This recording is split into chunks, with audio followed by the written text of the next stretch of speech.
मंगलाचरण करेंगे। ओम नमः सिद्धेभ्याय जय श्री ओम नमः सिद्धेभ्याय जय श्री ओम नमः सिद्धेभ्याय। मंगलम भगवान वीरो मंगलम गौतमो गणी मंगलम मुकुंद कुंदाद्यो जय धर्मोस्तु मंगलम। सर्व मंगल मांगल्यम सर्व कल्याण कारकम प्रधानम सर्वधर्माणां जैनं जयतु शासनम। जैनं जयतु शासनम जैनं जयतु शासनम। क्रिया परिणाम और अभिप्राय नाम की पुस्तिका, जिसके रचयिता हैं अभय कुमार जैन, उसके बारे में हम बारीकियों से जान रहे हैं। श्री विजयन साहब भी आ गए, शायद लंदन पहुंच गए। तो हम जो व्याख्याएं कर रहे थे उसमें क्रिया वो सबसे स्थूल है, ये अपन ने जाना। उसके बाद में परिणाम उससे कम स्थूल है या सूक्ष्म है, और अभिप्राय सबसे ज्यादा सूक्ष्म है। हमने इनके परिभाषाएं पढ़ी। क्रिया जो है, बाह्य जो शरीर आदि पुद्गल के द्वारा जो संपादित होती है, वो उसको क्रिया के रूप में विश्व जानता है। अभिप्राय जो है हमारे परिणाम जो हमारे होते हैं, यानी जो भाव आकर के किंचित ठहर जाते हैं, वो हमारे परिणाम बनते हैं। और अभिप्राय जो हमारी मान्यता है, मान्यता के अनुसार ही वास्तव में परिणामों का उदय होता है, और परिणामों के निमित्त से होने वाली क्रियाएं जगत में देखने को मिलती। तो आज अपन जो पढ़ेंगे उसका 5वें नंबर का अध्याय है कि इनका जीवन में किस तरह से वो घटित होते हैं। क्रिया, परिणाम और अभिप्राय को जीवन की घटनाओं से कैसे जोड़कर देखा जा सकता है, और हम उसे कैसे कंट्रोल कर सकते हैं।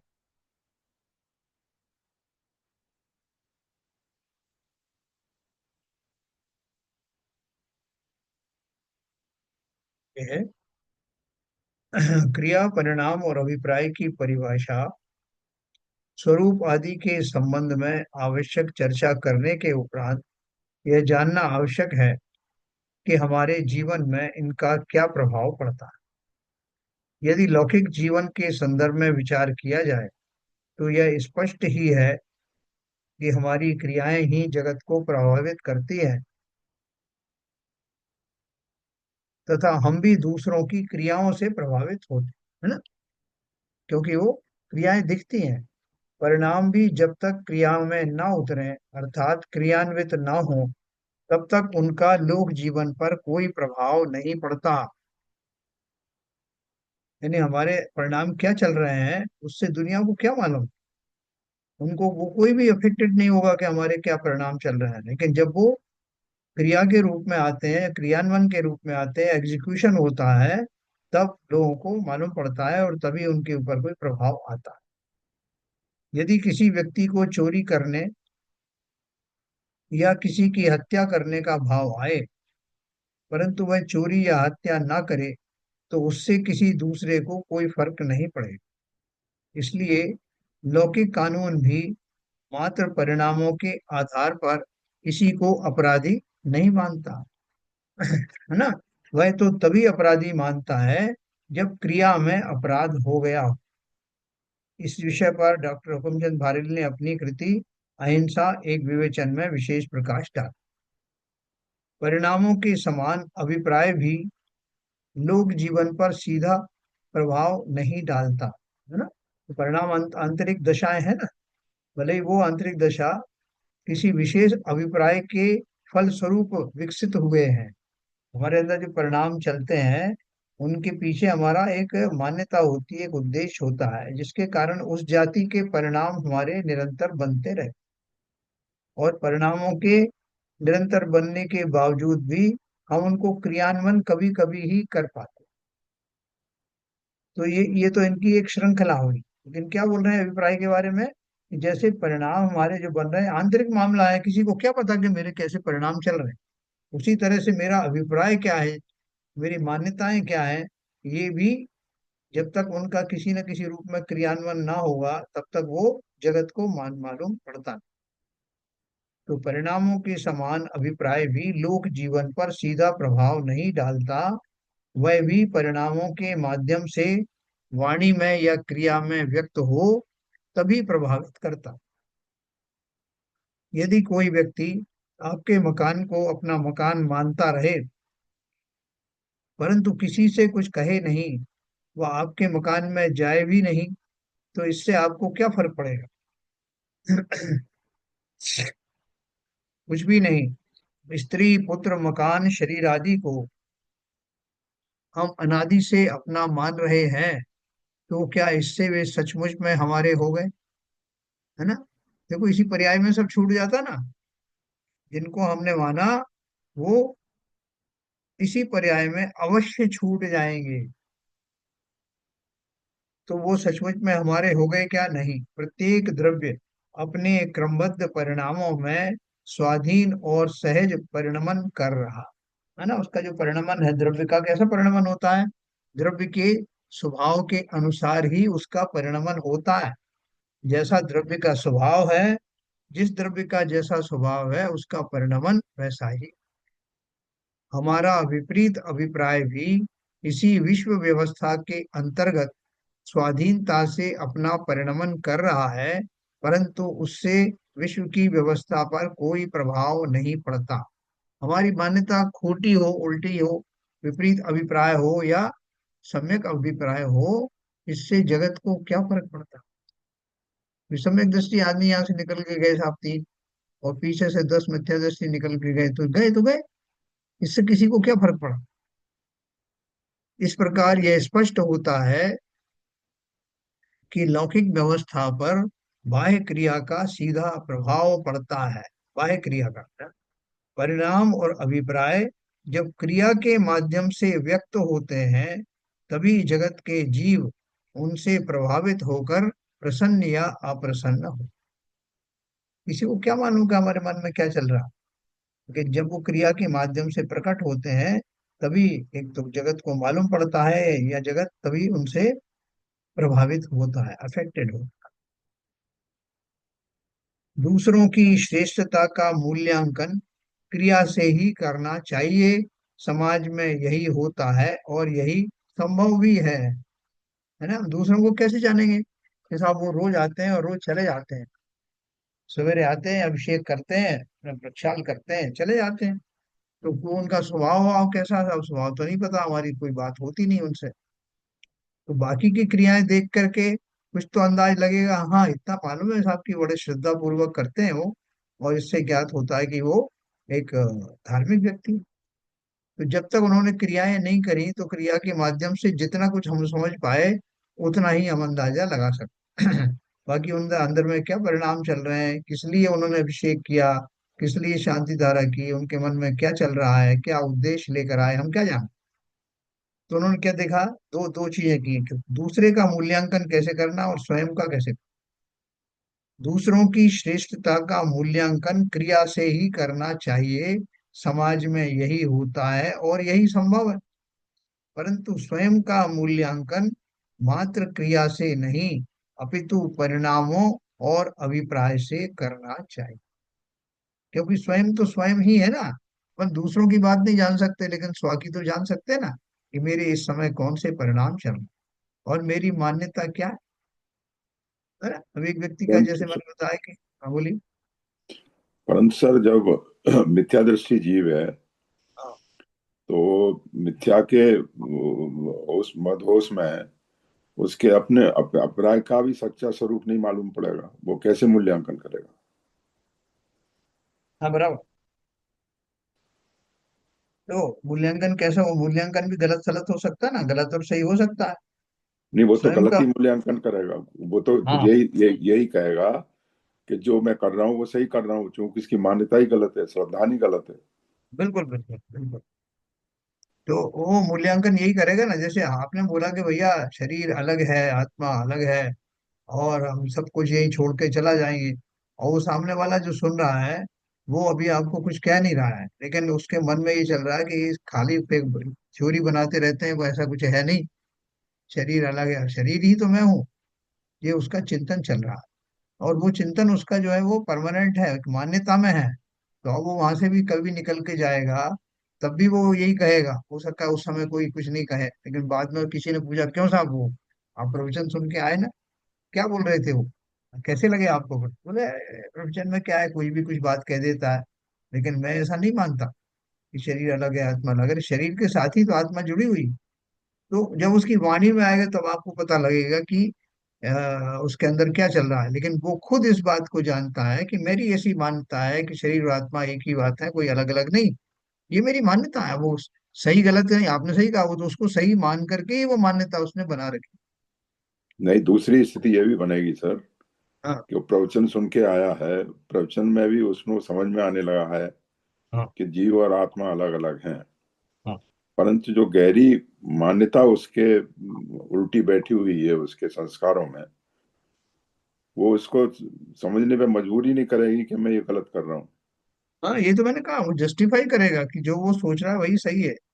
हम्म। उसको गलत ले- गलत क्यों मानेगा? गलत नहीं, वो मानता हो। जैसे प्रवचन में सुन के आया तो वो कहेगा हाँ हाँ, प्रवचन में तो सही लिखा है, जीव और आत्मा अलग है, मैं भी जीव हूँ, मेरी आत्मा अलग है। मगर जब तक वो मिथ्या दृष्टि है, जब तक वो उस पर का विज्ञान नहीं करेगा, तो उसको ये महसूस ही नहीं होगा कि वो गलत कर रहा है। ऊपर ऊपर से तो ज्ञान हो रहा है, ज्ञान से उसको सब समझ में आ रहा है कि भाई जिन जिन सिद्धांतों में क्या लिखा हुआ है। यही तो मैंने आपको बताया कि उसका अभिप्राय, जो अभिप्राय चल रहा है, जो उसकी मान्यता है, वो मान्यता इसलिए उस मान्यता को गले लगाए हुए है क्योंकि वो उसी को सच्चा मानता, सही मानता यस। है ना। अब एक तीसरा किस्म का एक व्यक्ति भी हो सकता है, जिसने वहां पे प्रवचन सुना और उसको लगा कि ये प्रवचन में जो बात कही गई है, लगती तो वो सही है, जबकि मैं ऐसा मानता हूं कि शरीर और आत्मा मिलकर के ही एक जीव बनता है। फिर लेकिन मैं, पहला वाला जो प्रवचन जो उन्होंने दिया, वो वैसा मुझे सही नहीं लग रहा है। मतलब सही लग रहा है, लेकिन मैं अभी तक तो ऐसा मेरा को विश्वास नहीं हुआ। अभी वो बीच की स्थिति में आ गया कि उसको अपनी मान्यता के बारे में मालूम पड़ा कि मैं ऐसा नहीं मानता जैसा कि स्वाध्याय में कहा गया, लेकिन हो सकता है कि ये जो कहा गया है वो सही हो और मैं गलत हूँ। अभी उसकी ऐसी दुविधा की स्थिति भी चल सकती। वो दुविधा की स्थिति से जब वो एक स्थिति में स्थापित हो जाता है, तब या तो उसकी मान्यता पक्के रूप से जैसी थी वही सुदृढ़ हो जाती है, या वो जो स्वाध्याय में जो सुना है उस मान्यता में स्विच ओवर कर ले। लेकिन दोनों स्थितियां उसकी नॉलेज में है कि मैं क्या सोचता हूँ, है ना। तो इसलिए उसको अपने अभिप्राय के बारे में ज्ञान है। और वो उसको ये भी पता है कि साहब मैं किसी की बात सुन नहीं सकता। जरा सी किसी की कोई बात होती है और मेरे परिणाम बिगड़ जाते हैं, मुझे बहुत क्रोध आता, या कोई मेरी बात काट दे तो मैं सहन नहीं कर सकता। ये उसके अपना स्वभाव, जिसे हम परिणाम भी कहते हैं, वो उसका भी उसे ज्ञान रहता। कोई बोले कि साहब मेरा तो ऐसा है कि कोई कुछ भी कहे, मैं उससे ज्यादा परवाह नहीं करता, मैं उससे प्रभावित नहीं हुआ, मैं अपनी धुन में ही रहता हूँ। तो ये उसका स्वभाव, ये भी वही जानता है। तो उसके अनुसार जो उसके परिणाम होते हैं, जो तात्कालिक रूप में बदलते रहते हैं, लेकिन होते उसी जाति के हैं। और उसके पीछे बैकग्राउंड में यही है कि अब जो मैं की बात कर रहा है, मैं तो ऐसा करता हूँ, मैं तो वैसा करता हूँ, मतलब वहां उसकी मान्यता में, अर्थात अभिप्राय में मिथ्यात्व ही है। वो अपने आप को जो है केंद्र बिंदु में, केंद्र में रख करके, जो उसको उसको सूट करता है, जो उसकी पर्याय जन्य उसकी जो परिणाम होते हैं, उन्हीं को सही मानता है। इसका अर्थ यह है कि उसके पीछे जो उसकी मान्यता है, उस मान्यता के अनुसार ही अपने परिणामों को जस्टिफाई करता है। ठीक है, यहाँ कहने का अर्थ क्या है कि जो जीव है, स्वयं जो जीव है, उसको अपने बारे में अपनी तीनों चीजों का ज्ञान होता है। मेरी क्या क्रियाएं चल रही हैं, मेरे अंदर में परिणाम कैसे रहते हैं, अलग अलग परिस्थितियों में मेरे परिणाम कैसे हो जाते हैं, और मेरी मान्यता शरीर आदि के बारे में, संसार के बारे में कैसी है, ये तीनों बातों का उसको ज्ञान होता है। तो वो मूल्यांकन करना चाहिए। कोई पूछे कि साहब आप क्या मानते हैं, आपकी मान्यता क्या है साहब, जीव अलग है शरीर अलग है क्या? कोई बोलेगा हाँ साहब है तो सही, ऐसा ही, लेकिन आ, मैं इस बारे में, मैं खाली मैंने पढ़ा है, और उस पढ़ने के बाद में मैं सोचता हूँ कि ये सही बात है, लेकिन उस अनुसार मेरा आचरण हो नहीं पाता। इसका अर्थ क्या है? सर आज हम हमारी स्थिति वही है। हाँ। आज हम लोग हैं, स्वाध्याय सुनते हैं, और हमारी भी स्थिति वही है जो आपने तीसरी स्थिति बताई। हाँ। क्योंकि अभी हमारा मिथ्यात्व तो दूर नहीं हुआ है ना, हमारे संस्कार तो वैसे ही पड़े हुए हैं। यस। कोशिश करते हैं कि जो अभिप्राय हो वैसा ही परिणाम बने, मगर अनजाने में ही क्या कहते हैं, परिणाम होके क्रिया ऐसी हो जाती है, बाद में सोचते हैं कि ऐसा नहीं होना चाहिए था। अभी वास्तव में हमारा अभिप्राय सुधरा नहीं है। जब हाँ बोलते हैं कि वही हम है। मैं कर नहीं पाता, तो अभिप्राय सुधरा नहीं है। हाँ प्राय सुधरा नहीं है, वही तो बता रहा हूँ। हाँ हाँ, लेकिन अभी स्थिति ऐसी जरूर है कि कम से कम मैं ये मानने लगा हूं कि मेरा अभिप्राय भले ही नहीं सुधरा हो, लेकिन ये खोटा अभिप्राय है। हम्म, अभिप्राय सही नहीं है।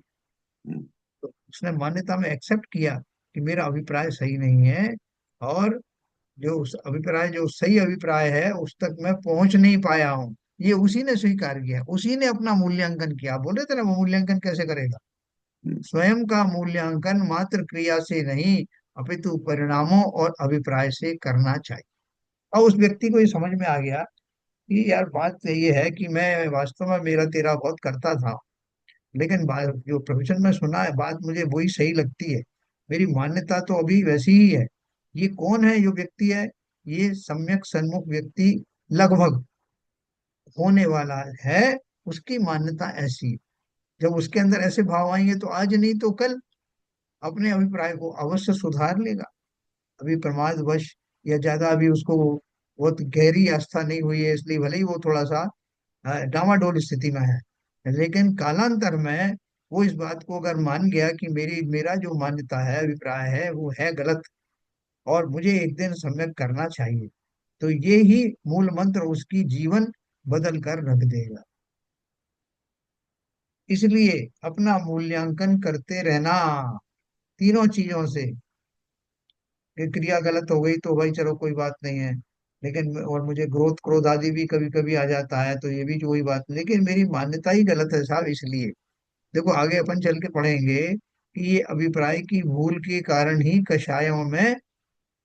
कषायों की जो कैटेगरी है वो बदल जाती है। अगर मेरा अभिप्राय मिथ्या हुआ तो मुझे अनंतानुबंधी कषाय ही उत्पन्न होंगी। अगर मेरा अभिप्राय सुधर गया तो अनंतानुबंधी तो चली ही जाएंगी, बाकी की चौकड़ियां रह जाएंगी। ये अपन आगे पढ़ने वाले हैं। तो देखो ये इस जो इन्होंने जो 3 लाइन में जो दिया इस पैराग्राफ में, इसका अर्थ क्या है? कि दूसरे की श्रेष्ठता तो हमें मालूम नहीं, अच्छा बुरा उसकी क्रियाओं से ही मालूम पड़ेगा, लेकिन स्वयं का मूल्यांकन करने के लिए आप बोलोगे जरूरत क्या है हमें अपना मूल्यांकन करने की, जैसा चल रहा है चलने दो। नहीं। अब जैसे हमने प्रवचन सुना, हमारी कोई रुचि है शास्त्र आदि के बारे में, जैसे हमारी जिज्ञासा होती है साहब, वो कहते हैं कि भव्य जीव वो है मोक्ष जाते हैं कभी ना कभी, अभव्य नहीं जाते, तो तुरंत जिज्ञासा होती है कि भाई हम भव्य हैं कि अभव्य हैं। तो फिर उनसे कहा जाता है कि भाई तुम ये इन टॉपिक के ऊपर में अपना मूल्यांकन करो और पता लगाओ कि तुम्हारी मान्यता कैसी है। तब वो विवश हो जाता है और तब अपने ऊपर सोचता है कि मेरी मान्यताएं क्या है। और ये ऐसा समय भी होता है कि जब उसको लगता है कि मेरी मान्यता विपरीत है, तो मैं पता नहीं भव्य हूँ कि अभव्य हूँ, बड़े संकट में पड़ जाता है।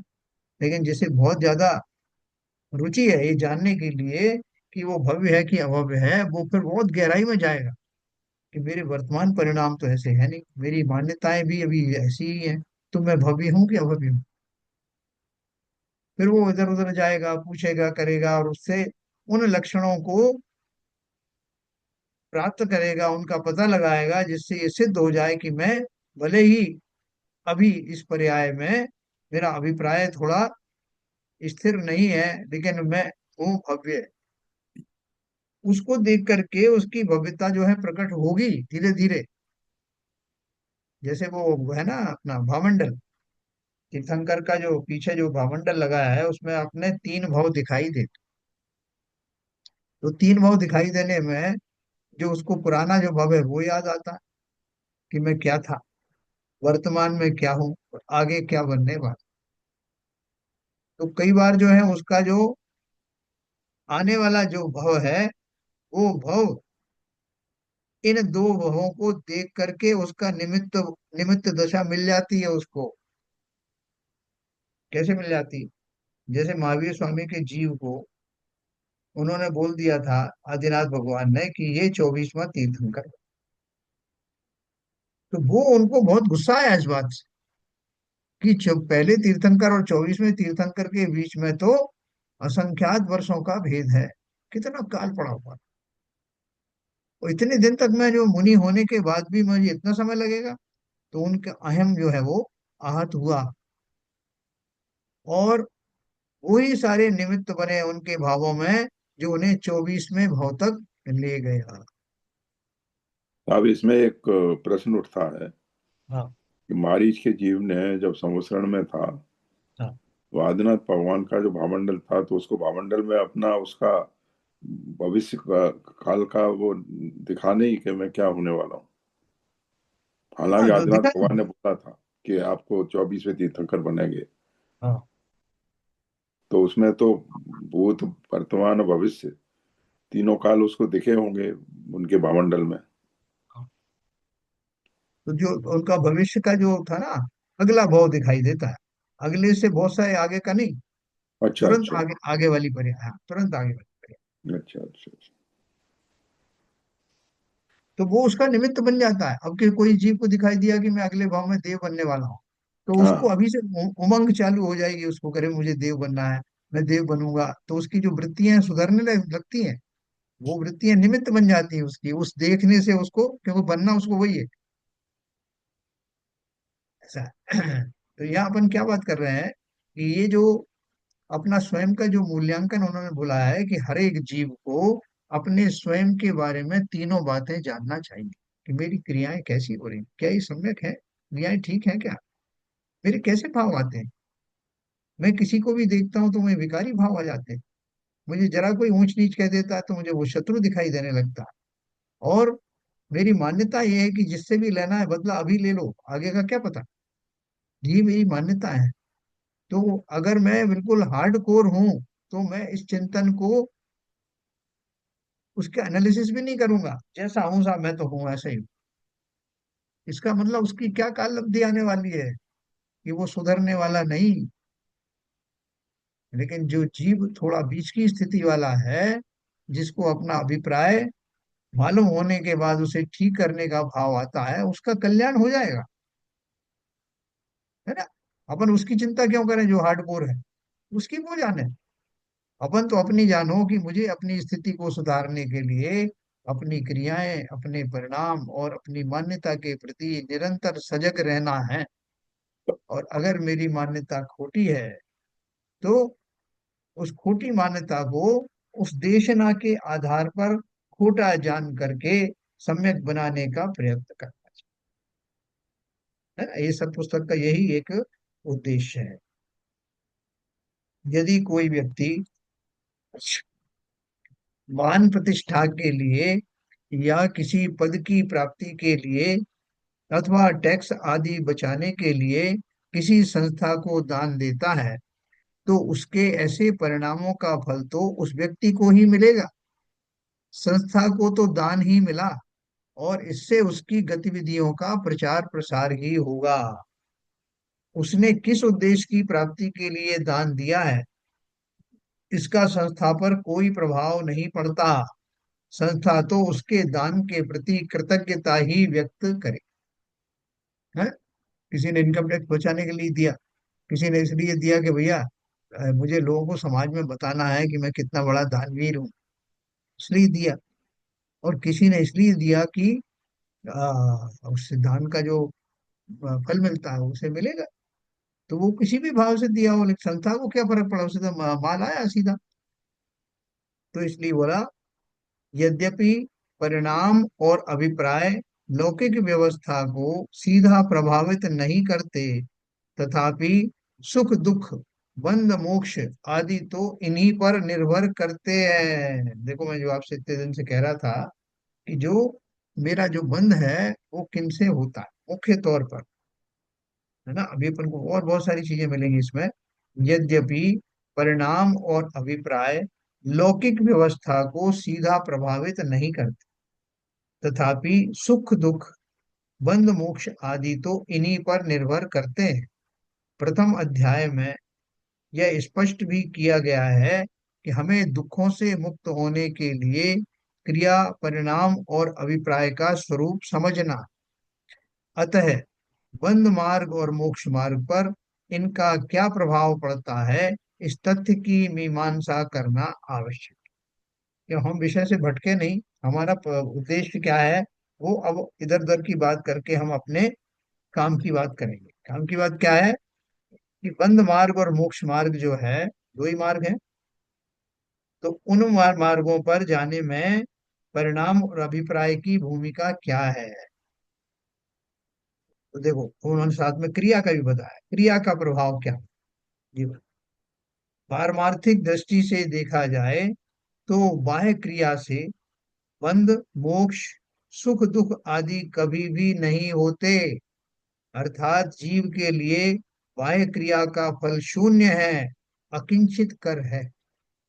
बाह्य क्रिया प्रधान जगत को यह बात असत्य, अटपटी और एकांत आदि न जाने क्या क्या लगेगी, परंतु आगम, युक्ति और अनुभव की कसौटी पर कसकर विचार किया जाए तो ज्ञात होगा कि वस्तु स्वरूप ऐसा ही है।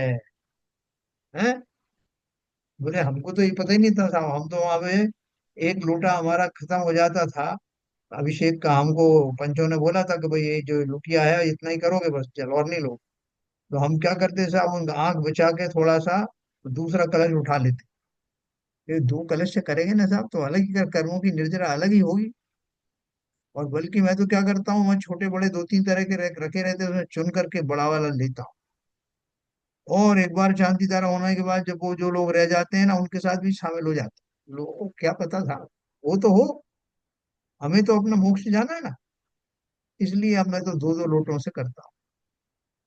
और शांति धारा होने के बाद मैं खूब खूब प्रक्षाल भी करता हूँ, खूब रगड़ रगड़ के, उसमें चम्मच डाल डाल के, क्योंकि जितनी गहराई से मैं करूंगा उतनी जल्दी मोक्ष मिलेगा। ये मान्यताएं हैं लोगों की। आगे बढ़ करके सीधा सीधा धक्का मुक्की, बड़ी बड़ी जगहों में तो धक्का मुक्की भी होती है। वो सब करने के बाद भी आखिर मैं किला जीत ही लेता हूँ। क्यों? क्योंकि मेरी मान्यता यही पड़ी है कि यही सब बीज है मोक्ष जाने का, इनसे ही मोक्ष चला जाऊंगा।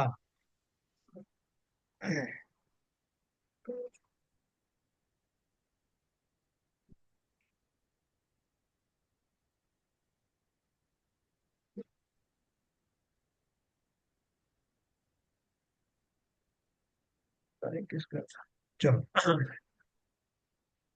तो ये बोल रहे हैं कि 100% इस बात को मानना, पारमार्थिक दृष्टि से देखा जाए तो बाह्य क्रिया से बंध, मोक्ष, सुख दुख आदि कभी भी नहीं होते। अर्थात जीव के लिए बाह्य क्रिया का फल शून्य है, अकिंचित कर है। अपन को इस बात का विश्वास नहीं होता। जैसा मैंने किसी को अपने हाथ से भोजन कराया है ना, मुझे बिल्कुल दीन दरिद्री था, मैंने उसको अपने हाथ से भोजन कराया। और उसने बहुत उसका उपकार भी माना, अपने हाथों से दान दिया, और आप बोल रहे हो क्रिया से कुछ होता नहीं, क्रिया से कुछ फल नहीं होता। मैं तो ये बात नहीं मानता। तो और भी लोग कहेंगे भैया ये पता नहीं कहाँ से उठा लाए ये, क्रिया करने से ही तो सब होता है। अपने हाथ से भोजन बनाया, भोजन कराया और सब कराया, तो उसका फल क्यों नहीं मिलेगा? उसी का मिलता फल। आपके भाव कैसे हैं, इससे हमें क्या लेना देना। आखिर तो भोजन हुआ ना, तो भोजन कराया तो उसका फल मिलेगा। तो इस बारे में थोड़ा आप लोग बताओ ना, आपका क्या कमेंट है। क्रिया से हो थोड़ा बहुत तो होगा कि बिल्कुल नहीं होगा? नहीं, अगर आपके परिणाम अभिप्राय सही नहीं है तो कुछ नहीं होगा। लौकिक आपको प्रशंसा जरूर मिलेगी, मगर वो और फिर अपना मान के साय को बढ़ाएगी और उससे और ज्यादा पाप बंद होगा। क्योंकि वो जो क्रियाएं हो रही हैं, जगत ऊपर न बनने पड़ा ना क्रियाओं का। तो जो भी कुछ क्रियान्वयन है उसके पीछे उसके परिणाम क्या चल रहे हैं। वो इस किसी को बड़ी प्रेम पूर्वक उसने भोजन कराया, अपने हाथों से कराया, तो वो उसके जो परिणाम थे वही परिलक्षित हो रहे हैं। जैसे अभी आप कह रहे थे कि अभिषेक करते समय आपकी नजर दूसरे के पानी पर है कि दूसरे के लोटे का पानी लेके चढ़ाने में है, हाँ, तो क्या परिणाम होंगे फिर? वो कहाँ आपकी भक्ति रही?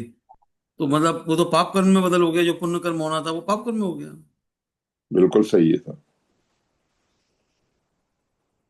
ज्यादा से ज्यादा जल चढ़ाने का, जल काय के कितने जीवों की हानि होती है।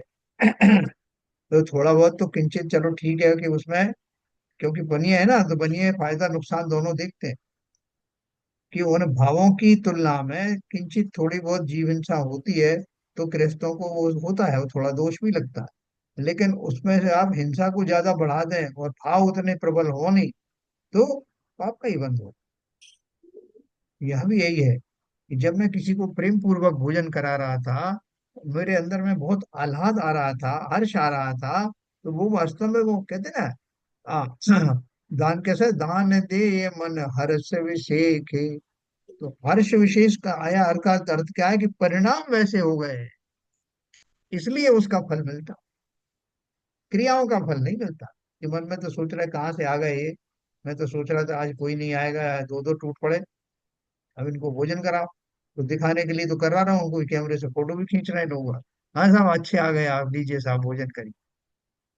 तो वो क्रियाएं फलदायी नहीं, अंतर में आपका जो परिणाम चल रहे हैं वास्तव में उसी का फल मिलता है, बाह्य जगत को ये नहीं मानो।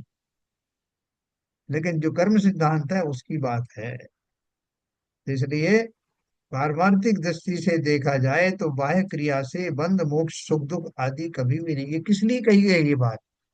क्रियाओं को बंद करने के लिए नहीं कही गई, ये इसलिए कही गई है कि मात्र क्रियाओं से आप सोचो कि मुझे सुख दुख की प्राप्ति हो जाएगी, तो नहीं होगी। उसके अंदर होने वाले भाव परिणामों की वजह से होता है। किसी ने एक भी बार एक बूंद भी अभिषेक नहीं किया कुछ कारण विशेष से, उसका नंबर नहीं आया, सामने खड़ा खड़ा वो देख रहा है अभिषेक और उसकी आंखें तर हो गई, उस भक्ति में डूब गया। उन देव की परम भक्ति का भाव उसको आया, उनके बहुमान का भाव आया, कहो त्रिलोकी नाथ के शिरोधारा होने से उनका जो बहुमान है वो उभर कर सामने आ गया, तीन लोक के देव।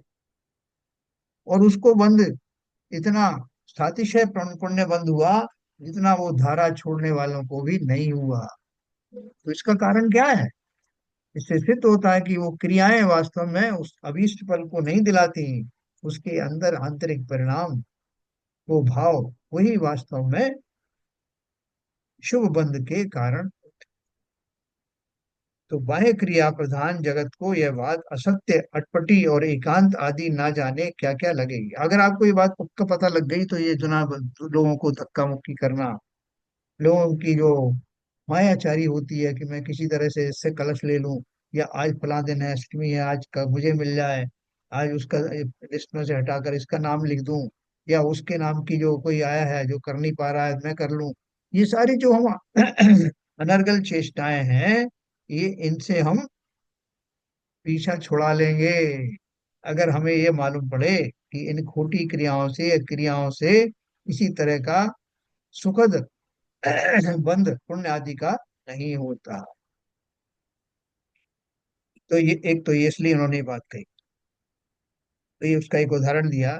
एक शिकारी वन में भागते हुए हिरण पर गोली चलाता है, किंतु निशाना चूक जाने से वो हिरण बच जाता है। अब आप बताइए कि शिकारी को हिंसा का पाप लगना चाहिए या नहीं? है?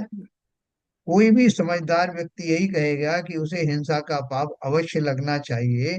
तब मैं पूछता हूँ कि क्यों लगना चाहिए? हिरण तो मरा नहीं। तब वो यही कहेगा कि हिरण को मरना या बचना तो उसकी आयु कर्म के क्षय या उदय के अधीन है, परंतु उस शिकारी ने मारने का भाव तो किया ही है ना। अतः बंध तो परिणाम से हुआ, क्रिया से नहीं है। बोलते हैं ना कि यदि आपने कत्ल नहीं भी किया हो, लेकिन हाँ, आपके उस टाइम में परिणाम ऐसे हो कि आप कत्ल कर दो किसी को, तो आपको वो कत्ल का आपका मतलब पाप बंद हो जाता है आपको। बिल्कुल। तो देखो इसने प्रश्न किया कि आपने क्रिया को बिल्कुल ही छोड़ दिया, उसने गोली भी तो चलाई ना, हाथों से गोली चलाई उसने, तो आपने उसका तो कोई संज्ञान लिया नहीं, आप सीधे उसके परिणाम की बात कर रहे हो कि भाई उसके परिणाम ऐसे थे इसलिए उसको पाप का बंध हुआ, लेकिन वो क्रिया का तो आपने उसमें इंक्लूजन किया ही नहीं। तो उन्होंने लिखा है उसे मारने का प्रयत्न भी तो किया है, तो उसे हिंसा का बंद होने के कारणों में प्रयत्न को भी क्यों ना कहा जाए। है ना। अभी दो तरह के लोग खड़े कर दो, एक ने गोली चलाई, एक ने गोली नहीं भी चलाई, और भाव दोनों के थे मारने के। तो ये वो पूछना चाहते हैं कि वो जिसने गोली चलाई उसको एडिशनल भी तो हिंसा का बंद होना चाहिए ना, और जिसने चलाई नहीं उसको कम होना चाहिए। दोनों देखो आगे क्या लिखा। प्रयत्न रूपी क्रिया पर परिणामों का आरोप करके असद्भूत व्यवहार न से प्रयत्न को भी बंध का कारण कह सकते हैं, आगम में भी कहा जाता है ना। परंतु यहाँ तो यह विचार करना है कि वास्तविक स्थिति क्या है, बंध का असली कारण क्या है। यदि क्रिया मात्र से बंध होता हो तो एक सी क्रिया करने वाले जीवों को एक सी कर्म प्रकृति और एक से स्थिति अनुभाग बंध होना चाहिए, परंतु ऐसा नहीं होता। है ना। एक सी क्रियाएं, क्रियाओं की देखो तो दोनों क्रिया एक जैसी दोनों कर रहे हैं, लेकिन दोनों को अलग अलग प्रकार का बंध होता है, स्थिति अलग बंध अलग, उनके सब डिफरेंट होते हैं। क्यों होते हैं, देखो आगे बताया। शास्त्र में कथानक आता है कि वन में आत्म ध्यान में लीन एक दिगंबर मुनिराज का भक्षण करने के लिए एक सिंह उन पर झपटता है। उसी समय एक शूकर उसे देख लेता है और वह मुनिराज को बचाने के लिए सिंह पर आक्रमण कर देता है। आपस में लड़ते हुए उन दोनों का प्राणांत हो जाता है और सिंह नरक में जाता है, परंतु शूकर स्वर्ग में जाता। ठीक है। एक सी क्रियाएं हैं। मारने की क्रियाएं हैं, दोनों एक दूसरे को तो मार रहे हैं ना। जब आपस में लड़ाई हो गई, वो अपने कार्य में सफल नहीं हो रहा सिंह, तो उसने शूकर के ऊपर हमला किया। शूकर ने उसको उस क्रिया से रोकने के लिए किया, लेकिन लड़ाई तो दोनों कर रहे हैं लेकिन शुकर ना। का अभिप्राय अच्छा है ना। हाँ, सही कहा आपने। तुमने क्या लिखा। उक्त कथानक से स्पष्ट होता है कि एक सी क्रिया होने पर भी एक को पाप का बंध हुआ है और दूसरे को पुण्य का बंध हुआ। तो प्रश्न किया, सिंह मुनि को मार रहा था और शूकर उन्हें बचा रहा था, अतः यह कैसे कहा जा सकता है कि दोनों की क्रिया एक सी थी। क्रिया एक सी थी कि अलग अलग थी नीरजा जी। क्रिया का, दोनों का अभिप्राय बहुत फर्क था। क्रिया हाँ। उसकी इसलिए, हाँ, इसलिए उसकी क्रिया में दोष नहीं होगा, क्योंकि वो बचाने की कोशिश कर रहा था कि तुम गलत काम कर रहे हो, इसलिए उसने अब उसे मार दिया। तो अभिप्राय उसका बहुत अच्छा था। वो आपकी बात सही है, मैं क्रिया हाँ की बात पूछ रहा हूँ। वो क्रिया से वो उसको अपने नाखून से वो उसको आहत करने की कोशिश कर रहा है, शुगर भी अपने सींगों से उसको मार रहा है। तो मार एक दूसरे को मारने का जो भाव था, उसके उसकी जो क्रिया थी वो तो दोनों की एक सी थी ना। हाँ, क्रिया एक जैसी थी। तो वही इन्होंने इस प्रश्न किया है कि सिंह मुनि को मार रहा था, शुकर बचा रहा था, अतः यह कैसे कहा जा सकता है कि दोनों की क्रिया एक सी थी। उत्तर दिया, अरे भाई, मारने या बचाने का भाव तो उनके परिणामों में था, है ना। इसके लिए वे एक दूसरे को मारने की क्रिया ही तो कर रहे थे। दोनों दोनों की क्रिया क्या चल रही थी, एक दूसरे को मारना चाह रहे थे। वो मारने में जो जो काम होता है वो सब कर रहे थे, लेकिन जैसा आपने कहा परिणाम उनके बहुत डिफरेंट थे। असल में जगत अपने भावों का आरोप करके ही क्रिया का परिचय देता है, इसलिए सिंह के परिणामों का आरोप उसकी क्रिया पर करके यह कहा जाएगा कि वह मुनिराज को मार रहा था। है ना। अतः उसकी क्रिया पाप क्रिया कहलाएगी, और शूकर के परिणामों का आरोप उसकी क्रिया पर करके यह कहा जाएगा कि वह उन्हें बचा रहा। अब मुनिराज बैठे हुए हैं, उन तक जो ना सिंह पहुंचा और ना शूकर पहुंचा। सिंह ने जैसे ही जो है भाव किया और अपनी भूमिका, अपनी स्थिति ऐसी बनाई जैसे आक्रमण करने वाला हो, ठीक उसी समय शूकर ने उसको बीच में ही छेड़ दिया। है ना, बुनियाद को तो कुछ पता ही नहीं। तो उस स्थिति में क्रिया जो है दोनों की, मतलब परिणाम दोनों के अलग अलग थे। उसी को देख के जगत ने बोल दिया उसको मारने के भाव थे और उसके बचाने के भाव। और लड़े दोनों, तो दोनों की क्रियाएं एक जैसी थी, एक दूसरे को मारने के लिए। तो कितनी बारीक बात है। अतः उसकी क्रिया शुभ क्रिया कहलाएगी, क्योंकि भावों के बिना क्रिया अच्छी बुरी कुछ भी नहीं होती। आगम में भी क्रिया पर भावों का आरोप करके मन वचन काय की शुभ क्रिया को शुभ योग और अशुभ क्रिया को अशुभ योग भी कहा गया। हम पिक्चर देखने जाते हैं ना, तो उसमें एक हीरो होता है और एक विलेन होता है। तो जो जनता है वो हीरो के साथ हो जाती। क्यों हो जाती है? कि उसको पहले से बता दिया है बैकग्राउंड में कि ये हीरो है, ये सब अच्छे काम ही करता है, जो भी कर रहा है अच्छा ही कर रहा हो। तो सारी जनता उसके फेवर में खड़ी रहती है। जबकि वो भी वही कर रहा है, वो विलेन भी गोली चला रहा है, ये भी चला रहा है, लेकिन हमारी सबकी उसके साथ ही निष्ठा रहती।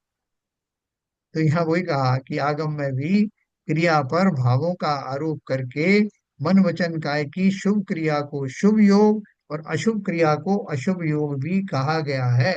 भावों के बिना क्रिया अच्छी बुरी कुछ भी नहीं होती है। फिर डॉक्टर ऑपरेशन कर रहा है, तो वो पूरा जो है चक्कू छुरी छुरी वुरी सब लेकर के खड़ा है, गला काट रहा है। लेकिन लोग आराम से देख रहे हैं उसको, और वो थैंक्स थैंक्स बोल रहे हैं, थैंक यू डॉक्टर साहब।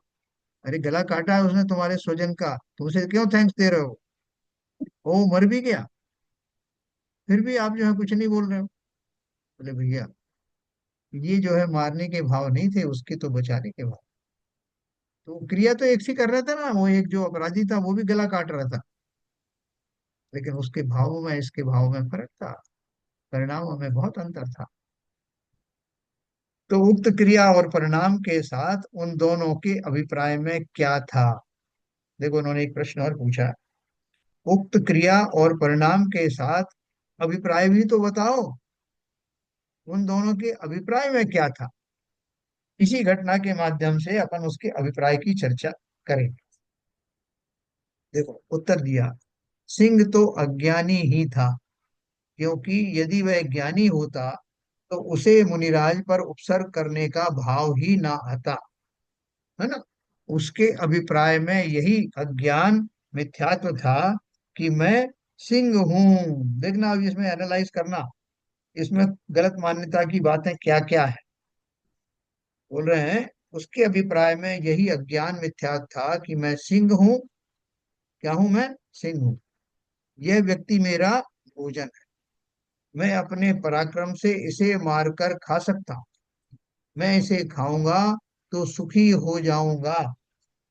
इस प्रकार उसके अभिप्राय में सातों तत्वों संबंधी भूल विद्यमान थी। कैसे सातों तत्वों से घटाओ जरा इसको, कैसे भूल थी सात तत्वों? वो तो क्या क्या? मिथ्यात्म ही ग्रसित है, तो उसको सात तत्व के बारे में सौ पर का वेद विज्ञान ही नहीं है, तो सात तत्वों का ज्ञान कहाँ से होगा? नहीं, उसने बोला मैं सिंह हूं, तो ये कौन से तत्व की भूल हुई? वो तो जीव और मतलब वो वो तो यही समझ रहा है ना कि क्या कहते हैं, मैं ही जीव हूँ, यही मेरी आत्मा है, अपनी शरीर। पर्याय को उसने अपना स्वरूप समझा। हाँ। सिंह रूपी पर्याय यानी शरीर को अपना स्वरूप समझा, तो वो उसका जीव संबंधी भूल और अजीव संबंधी भूल हो गई, है ना। उस पर्याय जन्य शरीर को ही अपना स्वरूप माना, मैं सिंह हूं, तो उसकी जो पहले दो तत्व हैं उन संबंधी भूल हो गई। और उन संबंधी भूल हो गई तो सारे तत्वों की ही भूल हो गई, क्योंकि वो जीव और अजीव के सम्मिश्रण पूर्वक ही तो आश्रव बंध संवर आश्रव और बंध होते हैं, और उनसे रहितता होने पर संवर और निर्जरा होती। तो उसने और क्या माना? एक तो मैं सिंह हूँ, दूसरा यह व्यक्ति मेरा भोजन है। तो उसको पर वस्तु को अपना माना, उस भोजन को अपना आ, वांछित वस्तु मानी, उन वस्तुओं के पंचेंद्रिय के विषयों को अपना सुख का कारण माना। ये व्यक्ति मेरा भोजन है और मैं अपने पराक्रम से इसे मारकर खा सकता हूँ। यानी जो क्रिया शरीर की है उसे उसने अपनी शक्ति, अपनी क्रिया मानी। ये शरीर की क्रिया है, पराक्रम आदि खाना, ये जिस तरह का जो करना है शरीर का माध्यम से, वो सब शरीर की क्रिया है। उसने अपने स्वरूप में अपने जीव की उसको क्रिया माना, और मैं इसे खाऊंगा तो सुखी हो जाऊंगा। पंचेंद्री के विषयों में रति रख करके मैं सुख की प्राप्ति कर लूंगा, ये उसकी संवर। और बाकी के जितने भी तत्व थे सब संबंधी भूल ही थी। सुखी इससे हो जाएगा क्या? तो इसलिए उसकी पर पदार्थों के प्रति गलत धारणा के कारण, स्व के प्रति होने वाली गलत धारणा के कारण सारे ही सातों तत्वों की भूल उसमें विद्यमान थी। इसलिए वो मिथ्या दृष्टि था। उसके अभिप्राय में सातों तत्वों संबंधी भूल विद्यमान थी। वो थोड़ी सोच सकता है कि सिंह विंह कुछ नहीं भैया, मैं तो जीवात्मा हूँ, और मेरा काहे का भोजन, जब मैं शरीरधारी ही नहीं हूँ, शरीर ही नहीं हूँ, तो ये पर द्रव्य मेरे भूख को कैसे शांत कर सकते हैं? मुझे तो भूख लगती नहीं, मैं तो इस तरह की भूखों से रहित हूँ। ऐसा उसका अपने स्वभाव का अगर भान होता, तो उसकी समस्त चीजें उसी दिशा में चिंतनीय होती। अब दूसरी बात, सिंह को पूर्व भव के बैर के कारण भी मुनिराज पर उपसर्ग करने का भाव आ सकता है?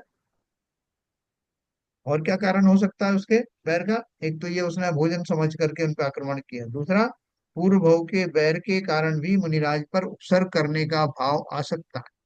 इस स्थिति में वह उन्हें अपना शत्रु मानकर विपरीत अभिप्राय का पोषण कर रहा निशा, वो उसके जो भाव हुए हैं वो तो पूर्व भाव के वैर के बाद कारण ही तो हुए हैं। मूल कारण तो वही था कर्म सिद्धांत के हिसाब से। नहीं, ये दोनों चीजें होती हैं। वो निमित्त नैमित्तिक संबंध वो भी होता है। बैर बैर का जो है वो, उसका मैं आपको दूसरा उदाहरण दूंगा कि बैर होने से तो वो जो है कोई भी जैसे ही वो पर्टिकुलर जीव आता है ना सामने, तब उसके वो संस्कार जागृत होते हैं कि इसने मेरे साथ ये किया था। वो बैर याद करके, जैसे एक कमट का जीव था, तो कमट के जीव ने पारसनाथ को जहां जहां देखा, उसके वो बैर के संस्कार जो है फलित हो गए, और उसने उनके साथ वो किया। तो यहाँ जो है ना, दो अलग अलग उन्होंने वो सिचुएशन बताई। एक सिचुएशन में नॉर्मली सिंह का काम ही ये है कि जो कुछ भी इजी शिकार मिल जाए उसका भक्षण करके अपना पेट भर, उसमें कर्म सिद्धांत आयु के हिसाब से वो अलग है। लेकिन यहाँ विशेष रूप से वो अपनी पूर्व भाव की शत्रुता ध्यान रख करके, जैसे कमट का विमान निकल रहा था जब वो देव ये बन गया था, राक्षस देव बन गया था, तब उधर से निकल के जा रहा था, तो उसको पारसनाथ का वो दिखाई दिया, तो पूर्व भाव विचार करके और उसने उनको ऊपर उपसर्ग किया। तो नहीं यहाँ वो एक बात तो दूसरा सही, काम, हाँ, नहीं वो बात तो दूसरा सही है। कारण जी। वो कमठ कमठ के लिए पारसनाथ भगवान तो भोजन नहीं थे, मगर उनके पूर्व भाव का शत्रुता थी इसलिए किया। हाँ, मगर यहाँ भी तो क्या कहते हैं, जब जंगल में शेर को तो मुनि को तो छोड़ो, ये शेर या दूसरे जीवों को खा रहा है, तो वो भी तो उसका पूर्व भाव का क्या कहते हैं उदय था, कि उसने क्या कहते हैं उस भाव में उसको खाया होगा, इसलिए आज वो उसको खा रहा है। ये भी तो कर्म सिद्धांत बोलता है सर। नहीं वो सिद्धांत तो है। देखो, वो सिद्धांत को अपन कैसे घटित करेंगे कि एक सिंह की पर्याय में रहने वाला जीव, उसका भोजन ही जानवर है, चाहे वो मानव हो चाहे जानवर हो, इसका भोजन ही है, क्योंकि उस पर्याय में वो जितने जाने वाला जीव है उसका भोजन वही पदार्थ ही होते हैं। वो बिना किसी बैर भाव के, पूरा पहला का कोई भाव चिंतन किए बिना ही सिर्फ इस भाव से उनको भक्षण करता है कि ये मेरे लिए भोजन है। सिंपल है। उसमें वो कर्म सिद्धांत जरूर लागू होता है कि उसकी पर्याय कैसे छूटेगी, किस निमित्त से छूटेगी, किसी सिंह के भक्षण से छूटेगी, किसी बंदर के द्वारा मारने से छूटेगी, वो एक अलग चीज है।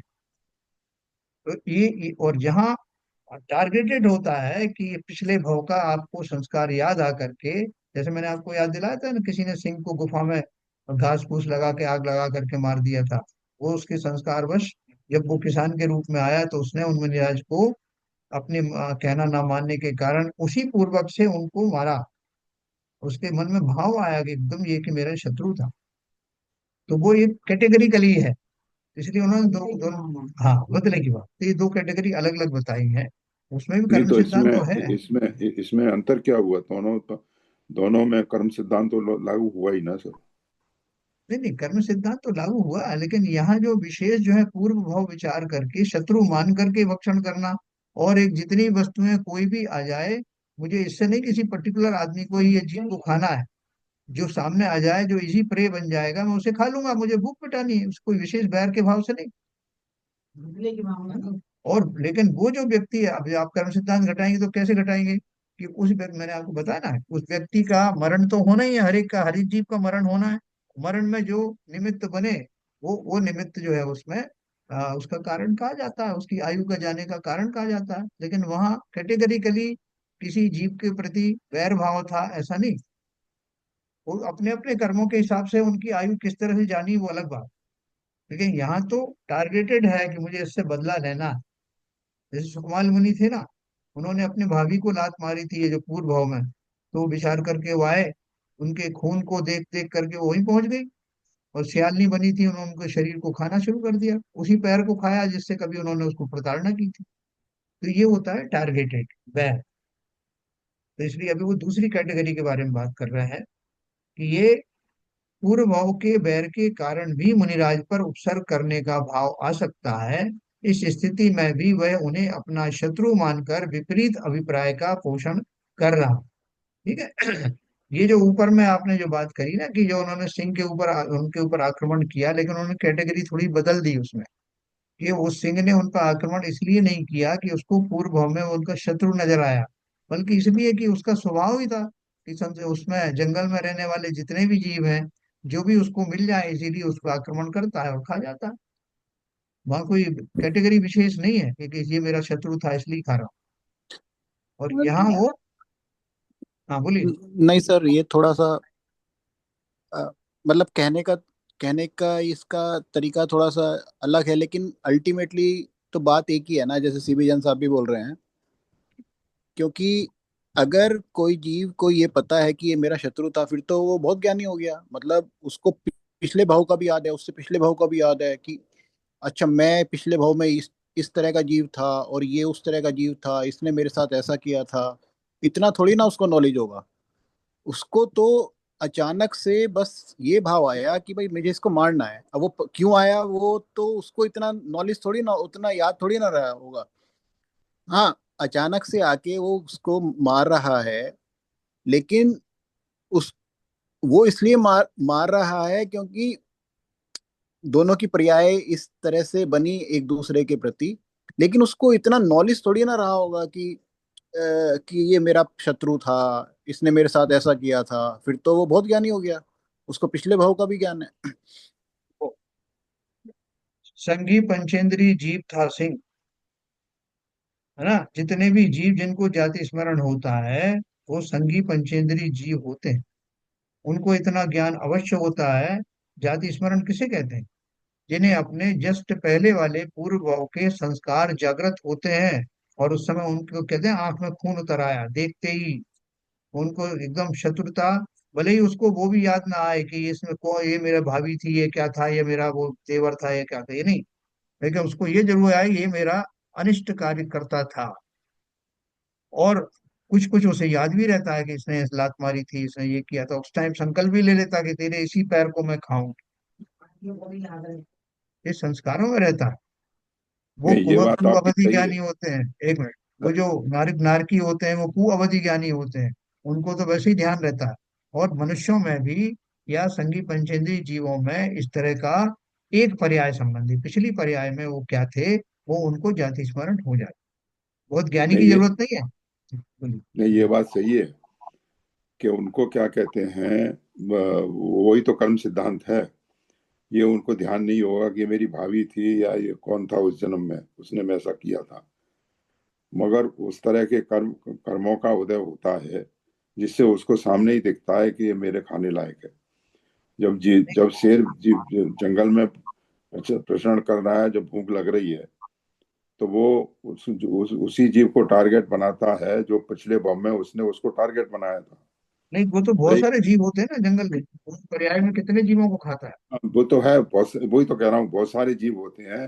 वो पर्टिकुलर जीव को जिसकी वो हत्या करके खाता है, तो वो उसको सामने दिखता है, पूर्व पूर्व पर्याय का उसको एकदम ज्ञान आ जाता है कि उसने, आपने सही बोला, संगी पंचेंद्रिय की जीव है, मगर उसमें जो सूक्ष्म अंतर जो समझ में नहीं आ रहा है कि एक टारगेटेड अटैक करना और एक नॉर्मल अटैक करना, चलो उसको मैं तो कल आपको इसके बारे में बताऊंगा डिटेल में, अभी समय हो गया।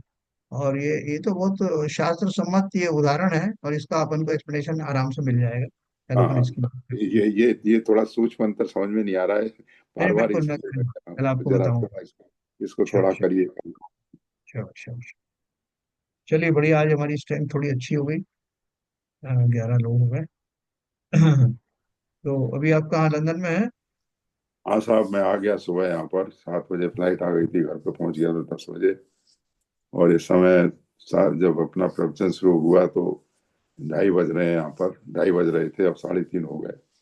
अच्छा। तो कम से कम कंटिन्यूटी मिली उसकी प्रवचनों की। बहुत बढ़िया, बहुत बढ़िया। तो आपकी रुचि इतनी प्रबल है कि वो आपके को ना तो डिस्टेंस रोक पाते हैं ना टाइम रोक पाते हैं, तो उसके नहीं हिसाब नहीं से आप। नहीं नहीं, मैं कुछ नहीं करता हूँ साहब, ये तो नहीं नहीं, ये क्या है कि ये बहुत एग्जाम्पल है। ये हमारी अगर रुचि प्रबल हो ना, तो हम फिर कोई बहाने नहीं है साहब कैसे करता, साहब मैं तो अभी सफर में था, मैं दूसरी जगह था।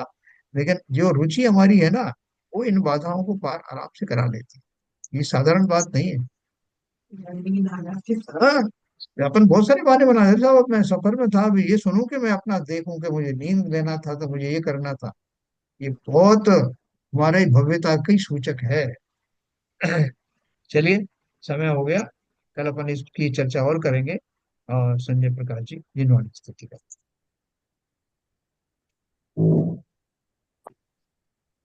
जिनवाणी माता दर्शन की बलिहारियां, जिनवाणी माता दर्शन की बलिहारियां।